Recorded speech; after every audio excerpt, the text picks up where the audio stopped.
Mixed grouping.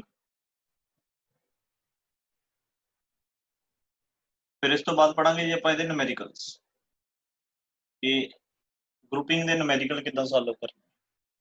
ਆ ਗਿਆ ਨੀਤੀ।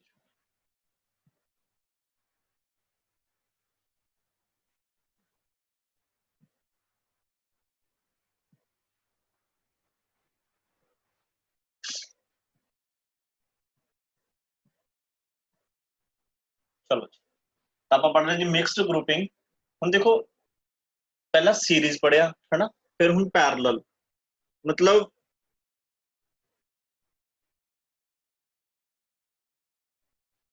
मिक्स का मतलब भी एक अजिहा कंबीनेशन जिहदे विच सीरीज कंबीनेशन भी होएगा ते पैरेलल कंबीनेशन भी होएगा। तो आप एक अजिहा सर्किट बनाउणा है जिहदे विच सीरीज दे विच भी असीं सैल्स लावांगे ते पैरेलल भी लगावांगे। तां अपने कोल एक सैल है, उहदा इंटरनल रेजिस्टेंस, फिर दूसरा सैल उहदा internal resistance up to so on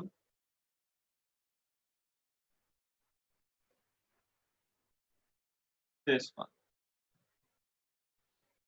पहला cell E internal resistance R, दूजा cell E internal resistance R up to so on जिहड़ा nth लग्या होया है ਉਹਦੀ EMF E रेजिस्टेंस R।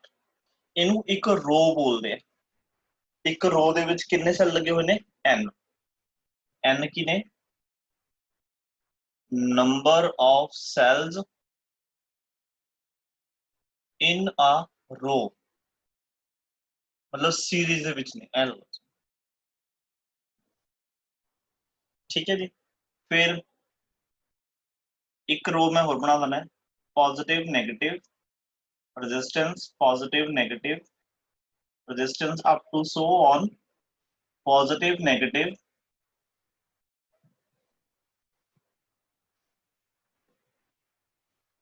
लो आ एक रो आ दूसरी रो ਇਹਦੇ ਵਿੱਚ भी EMF E resistance R, EMF E resistance R, EMF E resistance R। ये फिर n सैल लगे हुए हैं। सिमिलरली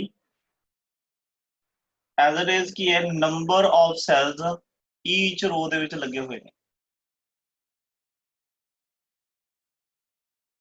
डॉटर लाइन रिप्रेजेंट करती है कि ये प्रोसेस कंटिन्यू चल रहे हैं। Positive negative positive negative positive negative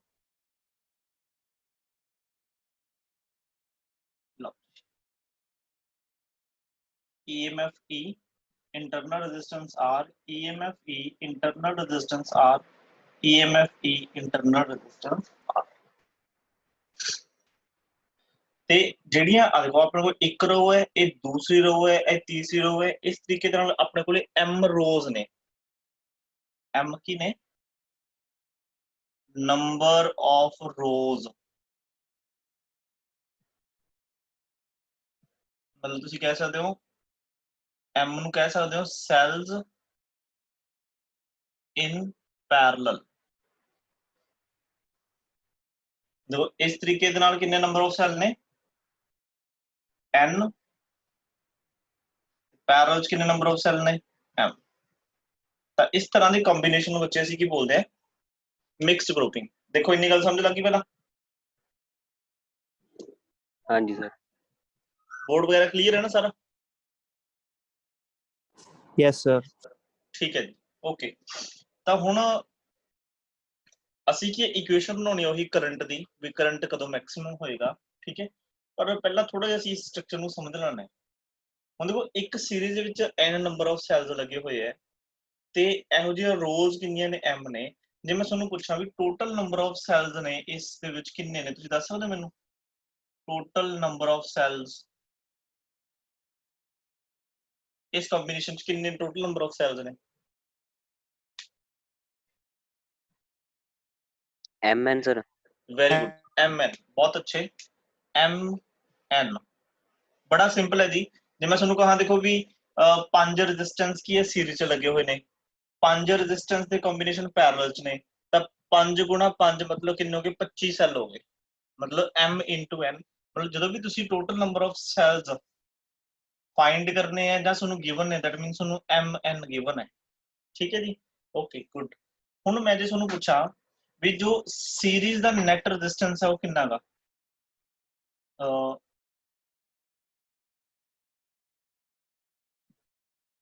net NRE हाँ NR जी very good net series resistance है NR ਤੇ ਜੇ ਤੁਹਾਨੂੰ ਪੁੱਛਿਆ ਨੈਟ ਪੈਰਲਲ ਰੈਜ਼ਿਸਟੈਂਸ ਕਿੰਨਾ ਹੈ ਤਾਂ R R by by M M ਹੁਣ ਅਸੀਂ ਜੇ ਕੰਪਲੀਟ ਸਰਕਟ ਦਾ ਇਸ ਪੂਰੇ ਸਰਕਟ ਦਾ ਰੈਜ਼ਿਸਟੈਂਸ ਫਾਈਂਡ ਕਰਨਾ ਹੋਵੇ ਨੈਟ सारा इंटरनल रेजिस्टेंस है नेट इंटरनल रेजिस्टेंस दसो कितना होगा दोनों की प्लस आऊगी नहीं ये आऊगा बच्चे NR by M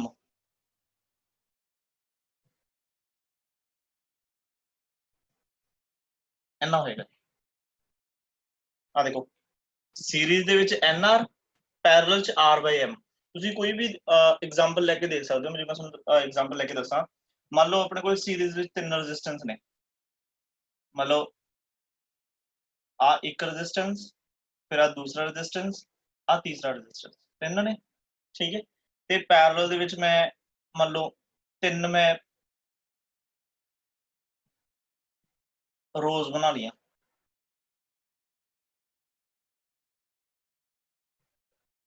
अच्छा इधर रेजिस्टेंस R इधर resistance R R R R R R R R देखो सीरीज ਦੇ ਵਿੱਚ ਕਿੰਨੇ ਨੇ रेजिस्टेंस 1 2 3 मतलब ਕਿੰਨਾ ਹੋਊਗਾ 3R अच्छा ਇਹੋ ਜਿਹੀਆਂ ਰੋਜ਼ ਕਿੰਨੀਆਂ ਨੇ 3 ਤੇ ਇਹਦਾ ਆਨਸਰ ਸੋਲਵ ਕਰਕੇ ਕਿੰਨਾ ਹੋਣਾ ਚਾਹੀਦਾ R ਹੋਣਾ ਚਾਹੀਦਾ इस फॉर्मूले के अकॉर्डिंग ठीक है आप चेक भी कर लें देखो R plus R मतलब कितना आ गया 3R R plus R 3R मतलब एक रेजिस्टेंस 3R है फिर दूसरा रेजिस्टेंस भी 3R है फिर तीसरा रेजिस्टेंस भी 3R है तो ਤੁਸੀਂ ਇਹਨੂੰ ਕਿਵੇਂ ਕਰੋਗੇ R net ਕਿਵੇਂ ਕੱਢੋਗੇ 3R upon ਕੀ ਕਰੋਗੇ 3 3 ਨਾਲ 3 ਕੱਟ ਜਾਊਗਾ ਕਿੰਨਾ ਆ ਗਿਆ R ਇਹਦਾ ਮਤਲਬ ਸਾਡਾ ਫਾਰਮੂਲਾ ਬਿਲਕੁਲ ਸਹੀ ਲਿਖਿਆ ਹੋਇਆ ਹੈ ਤਾਂ ਨੈਟ ਇੰਟਰਨਲ ਰੈਜ਼ਿਸਟੈਂਸ ਕਾਦੇ ਬਰਾਬਰ ਹੁੰਦਾ ਹੈ NR by M N ਕੀ ਹੈ number of cells in series M ਕੀ ਹੈ number of cells in parallel ਇਹ ਸਾਰੀਆਂ ਕੁਝ ਕੁ मतलब ਆਪਾਂ ਕਹਿ ਸਕਦੇ ਹਾਂ ਦੀਆਂ ਵੈਲਿਊਜ਼ ਨੇ हर जो स्क्रीनशॉट ले ली सर स्क्रीनशॉट ले ली सर माड़ा दोबारा दस्सिओ जी बटे दी ਇਹਦੇ ਵਿੱਚ ਕੁਝ ਨਹੀਂ ਬੱਚੇ ਮੈਂ ਕੀ ਹੈਗਾ ਨੈਟ ਇੰਟਰਨਲ ਰੈਜ਼ਿਸਟੈਂਸ ਦੇਖਣਾ ਆਪਾਂ ਇਸ ਸਰਕਟ ਦਾ ਸੀਰੀਜ਼ ਦੇ ਵਿੱਚ ਕਿੰਨੇ ਸੈੱਲ ਨੇ n ਤਾਂ ਮੈਂ ਲਿਖਦਾ NR ਅੱਛਾ ਪੈਰਲਲ ਵਾਲੇ ਜਿਹੜੇ ਹੁੰਦੇ ਨੇ ਉਹ ਡਿਵਾਈਡ ਹੁੰਦੇ ਨੇ ਹੁਣ ਤਾਂ ਮੈਂ ਲਿਖਤਾ M एग्जांपल देके हमने समझाया भी जिवें ਇਹਦੇ ਸੀਰੀਜ਼ ਕਿੰਨੇ ਰੈਜ਼ਿਸਟੈਂਸ ਲੱਗੇ ਹੋਏ ਨੇ 3 ਤਾਂ R+R+R ਕਿੰਨਾ ਹੋਊਗਾ ਸਾਡੇ ਕੋਲ 3R ਫਿਰ ਇਹਨੂੰ ਸੋਲਵ ਕਰੋਗੇ ਕਿੰਨਾ ਹੋਊਗਾ 3R ਫਿਰ ਇਹਨੂੰ ਸੋਲਵ ਕਰੋਗੇ ਤਾਂ 3R ਤਾਂ ਤਿੰਨੇ 3R ਕਾਚ ਨੇ ਪੈਰਲਲ ਚ ਤਾਂ ਪੈਰਲਲ ਨੂੰ ਫਿਰ ਕਿਵੇਂ ਸੋਲਵ ਕਰਦੇ ਹੋ 3R ਅਪਨ ਕਰੋਗੇ 3 ਆਇਓ 3 ਨਾਲ 3 ਕੱਟ ਕੇ ਮਤਲਬ ਆਨਸਰ ਕਿੰਨਾ ਆਊਗਾ R ਇਸ ਫਾਰਮੂਲੇ ਦੇ ਨਾਲ ਵੀ ਸਾਡਾ ਆਨਸਰ ਕਿੰਨਾ ਆ ਰਿਹਾ R ਤਾਂ ਇਹ ਫਾਰਮੂਲਾ ਤੁਸੀਂ ਕੀ ਹੈ ਲਰਨ ਕਰਨਾਗਾ ਵੀ ਜਿਹੜਾ ਨੈਟ ਰੈਜ਼ਿਸਟੈਂਸ ਹੈ ਇੰਟਰਨਲ ਰੈਜ਼ਿਸਟੈਂਸ ਕਿਦਾ ਮਿਕਸਡ ਗਰੁੱਪਿੰਗ ਦਾ ਉਹ ਕਿੰਨਾ ਹੁੰਦਾ ਹੈ NR by M ਓਕੇ ਅੱਛਾ ਸਾਨੂੰ ਪਤਾ ਲੱਗ ਗਿਆ ਟੋਟਲ ਨੰਬਰ ਆਫ ਸੈਲਸ ਕਿੰਨੇ ਆ ਨੈਟ ਇੰਟਰਨਲ ਰੈਜ਼ਿਸਟੈਂਸ ਕਿੰਨਾ ਹੈ ਠੀਕ ਹੈ ਇਹਦਾ ਮਤਲਬ ਮੈਂ ਹੁਣ ਇਹ ਸਾਰੇ ਸਰਕਟ ਨੂੰ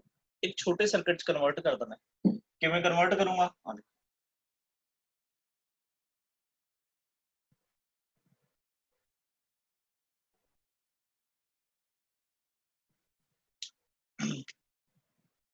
देखो सारे सेल्स हटा के मैं एक सेल लगाता अच्छा एक चीज होर भी लिख लेंगे ਆਪਾਂ ਜਿਹੜੇ ਉਹ ਸਾਰੇ ਸਰਕਟ ਸੀਗੇ ਨਾ ਉਹਦੀ ਨੈਟ EMF ਕਿੰਨੀ ਹੋਊਗੀ ਨੈਟ EMF ਜੋ n ਸੀਰੀਜ਼ ਚ ਲੱਗੇ ਹੋਏ ਸੀ ਉਹ ਤਾਂ ਹੋਊਗੀ NE ਤੇ ਪੈਰਲਲ ਦੇ ਵਿੱਚ ਕੀ ਹੁੰਦਾ ਹੈ ਪੈਰਲਲ ਦੇ ਵਿੱਚ ਕੀ ਰਹਿੰਦੀ ਹੈ ਸੇਮ मतलब ਜੇ ਇੱਕ ਰੋ ਦੀ NE ਹੈ ਤਾਂ ਦੂਸਰੀ ਰੋ ਦੀ ਵੀ NE ਹੋਏਗੀ ਤੀਜੀ ਰੋ ਦੀ ਵੀ NE ਹੋਏਗੀ ਸੇਮ ਹੋ ਗਿਆ ठीक है ਤਾਂ ਮੈਂ ਸਾਰੇ ਸੈਲਸ ਨੂੰ ਹਟਾ ਕੇ ਇੱਕ ਸੈੱਲ ਲਾਤਾ, ਇੱਥੇ ਆ ਗਿਆ ਆਰ ਨੈਟ, ਇੱਥੇ ਆ ਜਾਊਗਾ ਈ ਨੈਟ, ਤੇ ਇਹਨੂੰ ਹੁਣ ਅਸੀਂ ਜੋੜਨਾ ਐਕਸਟਰਨਲ ਰੈਜ਼ਿਸਟੈਂਸ ਦੇ ਨਾਲ, ਕਿਉਂਕਿ ਅਸੀਂ ਕੀ ਫਾਈਂਡ ਕਰਨਾ ਹੈ, ਕੰਡੀਸ਼ਨ ਆਫ ਕਰੰਟ ਮੈਕਸਿਮਮ, ਕਿ ਸਰਕਟ ਦੇ ਵਿੱਚੋਂ ਕਰੰਟ ਕਦੋਂ ਮੈਕਸਿਮਮ ਹੋਏਗਾ। ਤਾਂ ਦੇਖੋ ਇੱਥੋਂ ਕਰੰਟ ਹੈ ਫਲੋ ਕਰ ਰਿਹਾ, ਤਾਂ ਬੱਚੇ ਸਾਨੂੰ ਪਤਾ ਕਰੰਟ ਦੀ ਇਕੁਏਸ਼ਨ ਕੀ ਹੁੰਦੀ ਹੈ, I is equal to E net upon ਕੀ ਹੁੰਦਾ R net, ਜਿਹੜੀ ਮੈਂ ਤੁਹਾਨੂੰ ਦੱਸੀ ਸੀ E is equal to B plus IR ਵਾਲੀ, ਉਹ ਇਕੁਏਸ਼ਨ ਲਾ ਲਈ ਆਪਾਂ।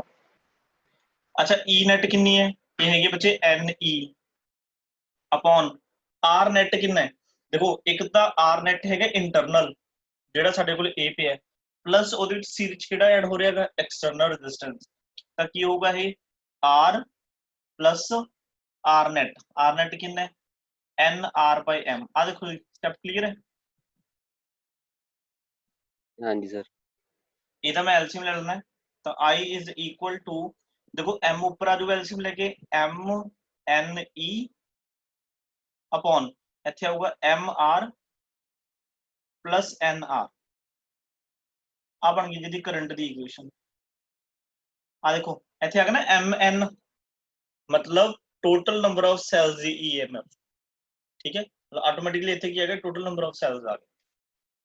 ਓਕੇ, ਹੁਣ ਆਪਾਂ ਇੱਕ ਕੰਡੀਸ਼ਨ ਬਣਾਉਣੀ ਹੈ ਵੀ ਇਹ ਕਰੰਟ ਮੈਕਸਿਮਮ ਕਦੋਂ ਹੋਏਗਾ ਸਰਕਟ ਦੇ ਵਿੱਚ, ਤਾਂ ਤੁਸੀਂ ਦੱਸੋ ਕਿ ਇਸ ਇਕੁਏਸ਼ਨ ਨੂੰ ਦੇਖ ਕੇ ਤੁਹਾਨੂੰ ਕੀ ਲੱਗਦਾ ਵੀ ਕਰੰਟ ਮੈਕਸਿਮਮ ਕਦੋਂ ਹੋਣਾ ਚਾਹੀਦਾ ਹੈ? ਜਦੋਂ R ਜ਼ਿਆਦਾ ਹੋਊਗਾ ਜੀ, ਜਦੋਂ ਕੱਲਾ R ਜ਼ਿਆਦਾ ਹੋਊਗਾ, ਆਪਾਂ ਇਹ ਕਹਿ ਸਕਦੇ ਹਾਂ ਕਿ ਆਪਾਂ ਇਹ ਕਹਿ ਦਈਏ ਵੀ ਜਦੋਂ ਸਾਰੀ ਆ ਟਰਮ ਹੈ ਜਿਹੜੀ ਇਹ ਬਹੁਤ ਘੱਟ ਹੋਏਗੀ, ਕਿਉਂਕਿ ਜਿਹੜਾ ਕਰੰਟ ਆ ਉਹ ਇਨਵਰਸਲੀ ਪ੍ਰੋਪੋਰਸ਼ਨਲ ਟੂ ਦਿਸ ਹੈ ਨਾ। ਆਪਾਂ ਕਹਿ ਦਈਏ ਜੇ ਡਿਨੋਮੀਨੇਟਰ ਦੀ ਵੈਲਿਊ ਮਿਨੀਮਮ ਹੋਵੇ ਤਾਂ ਕਰੰਟ ਕੀ ਹੋਊਗਾ, ਮੈਕਸਿਮਮ। ਤਾਂ ਅਸੀਂ ਕੰਡੀਸ਼ਨ ਬਣਾਉਣੀ ਆ, ਆ ਦੇਖੋ current I is maximum if and only if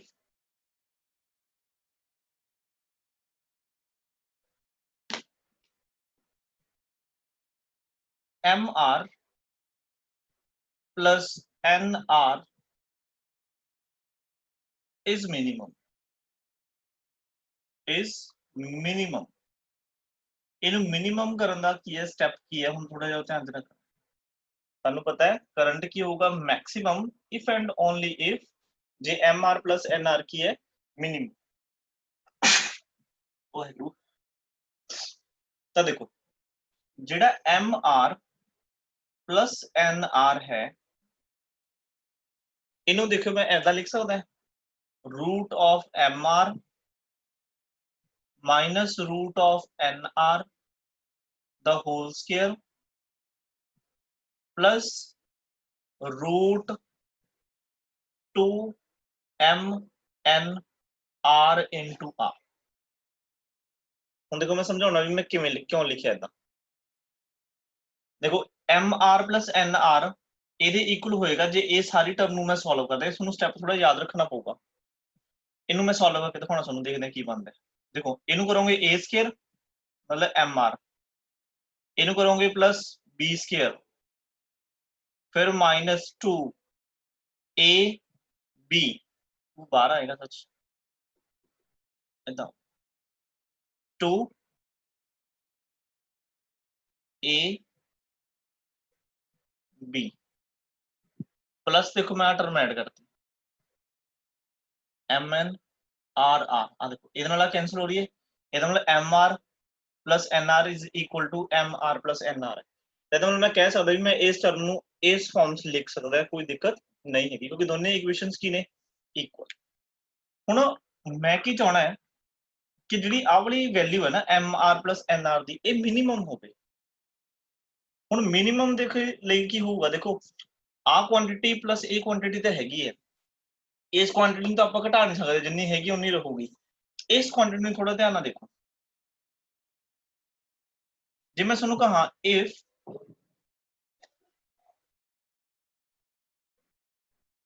root of MR minus root of NR is equal to 0, मतलब ਇਹ ਵਾਲੀ ਟਰਮ ਮਿਨੀਮਮ ਉਦੋਂ ਹੋ ਸਕਦੀ ਹੈ ਜਦੋਂ ਮੈਂ ਇਹ ਸਾਰੀ ਟਰਮ ਨੂੰ ਹੀ ਜ਼ੀਰੋ ਕਰਦਾ। ਜ਼ੀਰੋ ਕਦੋਂ ਹੋਊਗੀ? ਜਦੋਂ ਇਹ ਦੋਨੋਂ ਟਰਮਸ ਐਮ ਆਰ ਤੇ ਐਨ ਆਰ ਕੀ ਹੋਣਗੇ ਇਕੁਅਲ। ਜਦੋਂ ਦੇਖੋ ਆ ਸਾਰੀ ਟਰਮ ਜ਼ੀਰੋ ਹੋ ਗਈ ਤਾਂ ਇਹਦਾ ਜਿਹੜਾ ਸਮ ਹੈ ਸਿਰਫ ਇਹਦੇ ਬਰਾਬਰ ਰਹਿ ਜਾਊਗਾ। ਇਹ ਸਭ ਤੋਂ ਮਿਨੀਮਮ ਵੈਲਿਊ ਹੈ। ਇਹਨੂੰ ਸੋਲਵ ਕਰ ਲਓ, ਇਹਨੂੰ ਉਧਰ ਲੈ ਜਾਓ। Root of M R is equal to root of N R, दोनों साइड पे स्केलिंग कर दो, ये बन गया M R is equal to N R. तो कंडीशन बन गई बच्चे R is equal to N R by M. This is the main condition to find maximum current. Current maximum कदों होएगा? जदों देखो आर एक्सटर्नल रेजिस्टेंस आ की सीगा N R by M, sir total resistance ही हाँ नेट रेजिस्टेंस इंटरनल। हाँ ਇਹਦਾ मतलब करंट मैक्सिमम होएगा I is maximum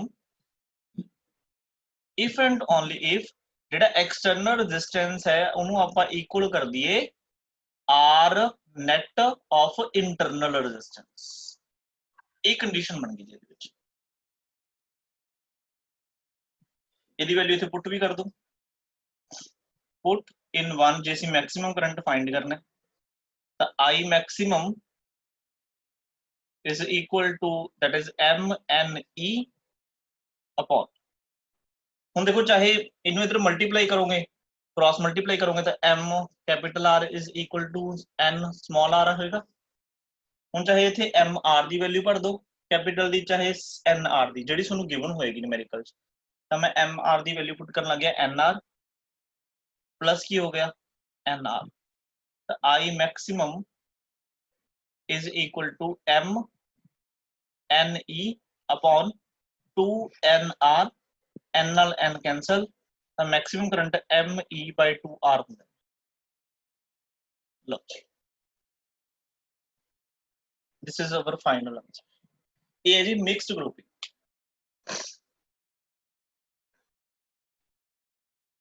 ਜਿਹਦੇ ਵਿੱਚੋਂ ਸਿਰਫ ਆ ਸਟੈਪ ਹੈ ਜਿਹੜਾ ਤੁਹਾਨੂੰ ਕੀ ਹੈ ਇੱਕ ਵਾਰੀ ਯਾਦ ਕਰਨਾ ਪਊਗਾ। ਦੇਖੋ ਕ੍ਰੈਮਿੰਗ ਨਹੀਂ ਹੈਗੀ, ਥੋੜਾ ਜਿਹਾ ਰੀਅਰੇਂਜ ਕੀਤਾ ਵੀ ਇਸ ਟਰਮ ਨੂੰ ਮੈਂ ਇਦਾਂ ਲਿਖ ਸਕਦਾ। बोलो जी क्लियर है? हाँ जी सर। ओके चलो कर दिए रेज। कर दो सर।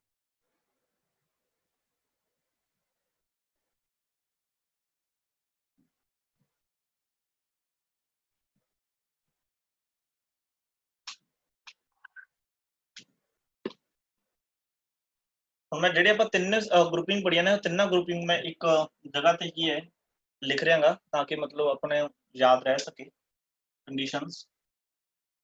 ਇਹਦੇ ਨੂਮੈਰੀਕਲ ਆਊਗਾ। ਆ ਦੇਖੋ ਇੱਕ ਤਾਂ सीरीज ਦੀ ग्रुपिंग है, एक पैरेलल ग्रुपिंग है, एक मिक्स्ड है। सीरीज ਦੇ ਵਿੱਚ ਜਿਹੜੀ current the value C I ਉੱਪਰ ਹੁੰਦਾ ਦੇਖੋ E net upon R plus internal R net। ਚਾਹੇ ਤੁਸੀਂ ਸਾਰੇ ਦੇ ਨੀਚੇ ਕੀ ਹੈ नेट रेजिस्टेंस ਪਾ ਦਿਓ, एक्सटर्नल रेजिस्टेंस ਦਾ ਐਡ ਹੀ ਹੁੰਦਾ ਹੁੰਦਾ। ਫਿਰ ਇਹਦੇ ਵਿੱਚ ਵੀ ਕਰੰਟ ਦੀ ਇਕੁਏਸ਼ਨ ਹੋਏਗੀ E net upon external resistance plus R net। ਇਹਦੇ ਵਿੱਚ ਵੀ ਕਰੰਟ ਦੀ ਇਕੁਏਸ਼ਨ ਕੀ ਹੈ E net upon R plus R net। ਇਹਦੇ ਵਿੱਚ ਬੱਚੇ E net ਕਿੰਨਾ ਹੁੰਦਾ ਸੀ ਬੋਲੋਗੇ ਸੀਰੀਜ਼ ਦੇ ਵਿੱਚ? NE very good NE। ਤੇ R net ਕਿੰਨਾ ਹੁੰਦਾ ਹੈ? NR sir. Very good NR। ਬਹੁਤ ਅੱਛੀ। ਇਹਦੀ ਇਕੁਏਸ਼ਨ ਨੂੰ ਅਸੀਂ 1 ਚ ਪੁੱਟ ਕੀਤਾ ਸੀਗਾ ਤਾਂ I is equal to ਕੀ ਆਇਆ ਸੀ ਆਪਣੇ ਕੋਲੇ NE upon R plus NR। ਆਹ ਫਾਰਮੂਲਾ ਸੀ ਬਣਾਇਆ ਸੀ ਤੇ ਅਸੀਂ ਇਹਦੇ ਚ ਲਿਖਿਆ ਸੀਗਾ ਵੀ I is maximum if and only if ਜੇ R ਦੀ value is very very greater than NR।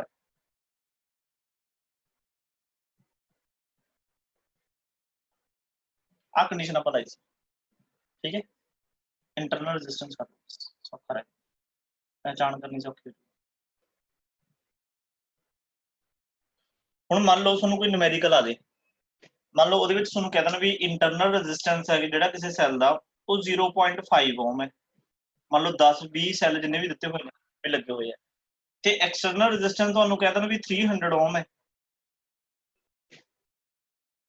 ਤੁਹਾਨੂੰ ਪੁੱਛਣਗੇ ਵੀ ਉਹਨਾਂ ਸੈਲਸ ਨੂੰ, ਮੰਨ ਲਓ 10 ਸੈੱਲ ਨੇ, 10 ਸੈੱਲ ਦੀ ਕੰਡੀਸ਼ਨ ਦਿੱਤੀ ਹੋਈ ਹੈ, ਤੁਹਾਨੂੰ ਪੁੱਛਣਗੇ ਵੀ ਉਹਨਾਂ ਨੂੰ ਕਿਸ ਤਰੀਕੇ ਨਾਲ ਤੁਸੀਂ ਰੀਅਰੇਂਜ ਕਰੋ ਤਾਂ ਕਿ ਕਰੰਟ ਮੈਕਸਿਮਮ ਹੋਵੇ। ਤਾਂ ਤੁਹਾਡੇ ਦਿਮਾਗ ਦੇ ਵਿੱਚ ਕੀ ਇਹ ਗੱਲ ਸਟ੍ਰਾਈਕ ਕਰਨੀ ਚਾਹੀਦੀ ਵੀ ਯਾਰ ਜਿਹੜਾ ਐਕਸਟਰਨਲ ਰੈਜ਼ਿਸਟੈਂਸ ਹੈ ਨਾ ਉਹ ਇਹਦੇ ਨਾਲੋਂ ਬਹੁਤ ਜ਼ਿਆਦਾ ਹੈ। ਇਹਦਾ ਮਤਲਬ ਅਸੀਂ ਇਹ ਫਾਰਮੂਲਾ ਇੱਥੇ ਪੜਿਆ, ਇਹ ਫਾਰਮੂਲਾ ਕਿਹਦਾ? ਸੀਰੀਜ਼ ਦਾ। ਤਾਂ ਤੁਸੀਂ ਆਨਸਰ ਕੀ ਲਿਖ ਕੇ ਆਓਗੇ ਵੀ ਸਾਨੂੰ ਜਿਹੜੇ ਸੈਲਸ ਨੇ ਕਾਹਦੇ ਵਿੱਚ ਲਾਉਣੇ ਪੈਣਗੇ? ਸੀਰੀਜ਼। दूसरा, अच्छा पैरेलल च ई नेट कितना होंदा है? सेम होंदा है ई। अच्छा आर नेट कितना होंदा है?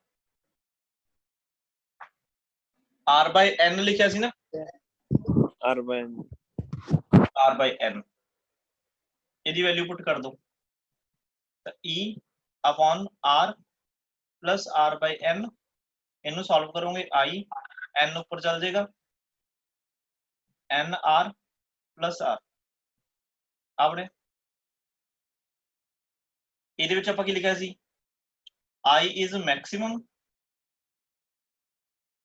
if and only if internal resistance is very greater than external resistance। ਹੁਣ ਮੰਨ ਲਓ ਤੁਹਾਨੂੰ ਨੂਮੈਰੀਕਲ ਦਿੱਤਾ ਹੋਇਆ ਵੀ ਜਿਹੜਾ ਇੰਟਰਨਲ ਰੈਜ਼ਿਸਟੈਂਸ ਆ ਉਹ ਤਾਂ ਹੈਗਾ 0.5 ਓਮ, ਤੇ ਐਕਸਟਰਨਲ ਰੈਜ਼ਿਸਟੈਂਸ ਦਿੱਤਾ ਮੰਨ ਲਓ 0.005 ਓਮ ਜਾਂ 0.5 ਓਮ। ਤਾਂ ਤੁਹਾਨੂੰ ਪਤਾ ਐਕਸਟਰਨਲ ਰੈਜ਼ਿਸਟੈਂਸ ਦੀ ਵੈਲਿਊ ਬਹੁਤ ਘੱਟ ਹੈ, ਤਾਂ ਤੁਹਾਨੂੰ ਕਹਿਣਗੇ ਤੁਹਾਡੇ ਕੋਲ 10 ਜਾਂ 20 ਕੀ ਸੈੱਲ ਨੇ, ਤਾਂ ਤੁਸੀਂ ਕਰੰਟ ਮੈਕਸਿਮਮ ਫਾਈਂਡ ਕਰਨਾ ਹੈ, ਤਾਂ ਤੁਸੀਂ ਕਿਹੜੀ ਮਤਲਬ ਜਿਹੜੀ ਗਰੁੱਪਿੰਗ ਕਰਨਾ ਪਸੰਦ ਕਰੋਗੇ? ਤਾਂ ਆਨਸਰ ਕੀ ਆਊਗਾ? ਪੈਰਲਲ। थर्ड की है आप पढ़ के E net, that is N E, R net that is N R by M, I is equal to अपने को आ गया एन ई नाल एम मल्टीप्लाई हो गया सीगा, ते इत्थे हो गया सी आर प्लस एन आर, इत्थे सी एम आर है ना, एन आर बाय एम। हाँ, अपने को आ इक्वेशन बनी है, ਇਹਦੇ ਵਿੱਚ ਆਪਾਂ ਨੂੰ ਪਤਾ current I is maximum if and only if ਜਿਹੜਾ ਕੀ ਹੈ external resistance है R is equal to ਕੀ ਹੈ R net ਦੇ ਬਰਾਬਰ ਹੋਵੇ, ਤੇ R net ਕੀ ਹੈ? NR by M। मतलब ਜੇ ਤੁਹਾਨੂੰ ਪਤਾ ਹੋਵੇ ਵੀ approximate external resistance net internal resistance ਦੇ ਬਰਾਬਰ ਲੱਗ ਰਿਹਾ, ठीक है, ਤਾਂ ਤੁਸੀਂ ਕੀ ਹੈ ਮਿਕਸਡ ਗਰੁੱਪਿੰਗ ਲਗਾਓਗੇ, ਤਾਂ ਤੁਸੀਂ ਇਥੋਂ ਫਾਈਂਡ ਕਰ ਲਿਆ ਕਰੋਗੇ ਵੀ n ਕਿੰਨਾ ਆਊਗਾ, m ਕਿੰਨਾ ਆਊਗਾ, ਤਾਂ ਆਪਾਂ ਨੂੰ ਇਹ ਵੀ ਪਤਾ ਲੱਗ ਜਾਇਆ ਕਰੂਗਾ ਵੀ ਕਿੰਨੇ ਨੰਬਰ ਆਫ ਸੈਲਸ ਅਸੀਂ ਸੀਰੀਜ਼ ਚ ਲਗਾਉਣੇ ਆ, ਕਿੰਨੇ ਨੰਬਰ ਆਫ ਸੈਲਸ ਅਸੀਂ ਪੈਰਲਲ ਚਲਾਉਣੇ। ਜਿਵੇਂ ਤੁਹਾਨੂੰ ਕਹਿੰਦਾ ਵੀ r ਹੈਗਾ 0.5 ਓਮ ਤੇ ਐਕਸਟਰਨਲ ਰੈਜ਼ਿਸਟੈਂਸ ਹੈਗਾ ਮੰਨ ਲਓ 1 ਓਮ, ਤਾਂ ਇਹਦੇ ਵਿੱਚ ਕੋਈ ਜ਼ਿਆਦਾ ਫਰਕ ਨਹੀਂ ਹੈਗਾ, ਤਾਂ ਫਿਰ ਅਸੀਂ ਮਿਕਸਡ ਗਰੁੱਪਿੰਗ ਲਾ ਦਾਂਗੇ। ਠੀਕ ਹੈ ਜੀ, ਇਹ ਸਾਰਾ ਮਤਲਬ ਓਵਰਆਲ ਇਹਦੇ ਕਨਸੈਪਟ ਹੋ ਗਏ ਜਿਹੜੇ ਮੈਂ ਇੱਕ ਹੀ बोर्ड ते तुहाडे सामने रख, ठीक है। ਇਹਦਾ ਹੁਣ ਮੈਂ ਤੁਹਾਨੂੰ ਨੂਮੈਰੀਕਲ ਦਿਖਾਉਣਾ।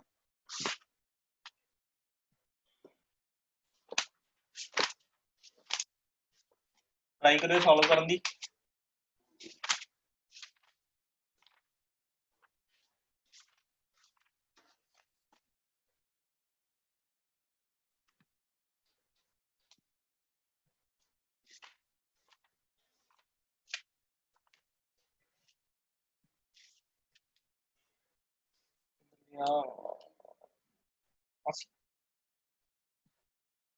मैं स्टेटमेंट लिख रहा, ठीक है, अपना लेक्चर भी है मतलब खत्म होने वाला ही है, फटाफट स्टेटमेंट उतार के सॉल्व करियो फिर दोबारा।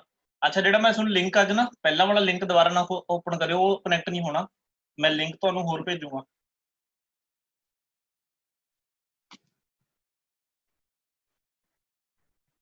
स्टेटमेंट की है जी 20 cells 20 cells each of internal resistance is 0.5 ohm and EMF is 1.5 volt are used to send current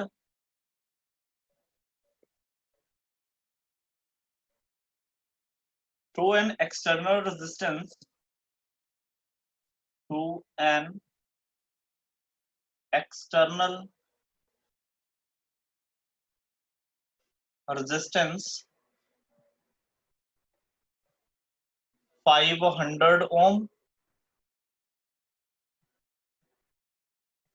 दूसरा है जी 0.005 ohm।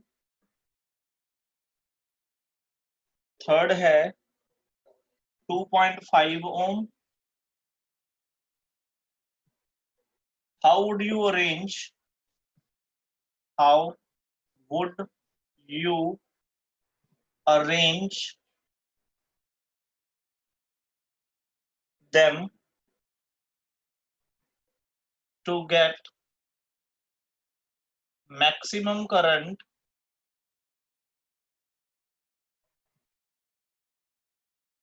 in each case? पहला तो सीरीज चाहिए। हाँ जी बोलो, वेरी गुड, बहुत अच्छे है, सही है जी। पहला सीरीज आ गई, दूजा पैरेलल आ गई। हाँ जी दूजा पैरेलल जा गया, वेरी गुड। सौखी नहीं बस हो गई है तो दोनों। थर्ड वो मिक्स्ड जा गई क्योंकि बाहर डिफरेंस नहीं है गई। बिल्कुल ठीक है जी, बिल्कुल सही है। बस मैंने ना तुसी करंट दी वैल्यू फाइंड करके दस दो कितनी होगी। हूं ਤੁਹਾਨੂੰ समझ लग गया, वेल एंड गुड है, ठीक है। ਇਹਨੂੰ सॉल्व करके ਮੈਨੂੰ करंट दी वैल्यू दस दो भी कितना करंट फ्लो करेगा। पहले च कितना आएगा करेगा, दूजे च कितना ते तीजे च कितना। ठीक है, इन्हें मैं ਤੁਹਾਨੂੰ ਦੁਬਾਰਾ लिंक भेज दांगा ते लिंक कनेक्ट दोबारा ओपन कर लो।